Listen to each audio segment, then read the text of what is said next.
Bienvenue à Luton, une banlieue éloignée de Londres. Ici, vivent des gens de toute culture.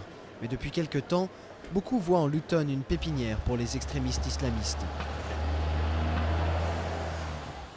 C'est ici que s'étaient réunis les organisateurs des attentats de juillet 2005 à Londres avant le carnage. Et c'est dans cette rue calme qu'habitait le kamikaze qui s'est fait sauter en décembre dernier, en plein centre de Stockholm.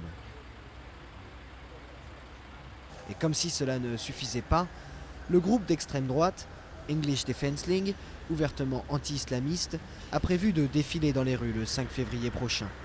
Les gens ici en ont assez de tout ça. Nous sommes une communauté très unie à Luton.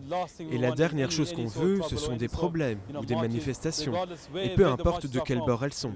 Les gens veulent vivre leur vie, mais finalement ici, on galère alors qu'on voudrait avancer. La police se prépare à faire face à une grosse manifestation en février. Plus de 10 000 personnes sont attendues. Des partisans de l'English Defence League et leurs opposants.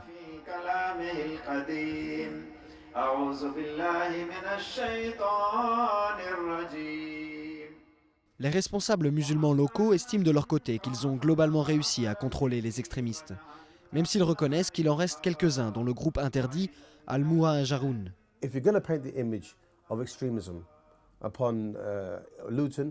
Ce qu'il faut faire, c'est de se débarrasser d'extrémistes comme les gens de l'English Defence League et aussi des extrémistes musulmans de Al-Muhajaroun.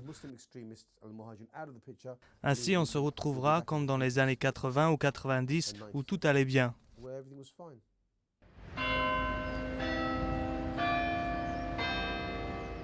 La mairie a, quant à elle, organisé une campagne de communication, Luton en harmonie, pour s'efforcer d'améliorer l'image de la ville. Malgré les défis à relever, malgré le contexte national difficile, malgré les influences internationales dont on sait qu'elles ont un impact sur la population locale, nous sommes toujours une ville dont on peut être fier et la plupart des résidents ont de l'affection pour leur ville et sont heureux de vivre ici.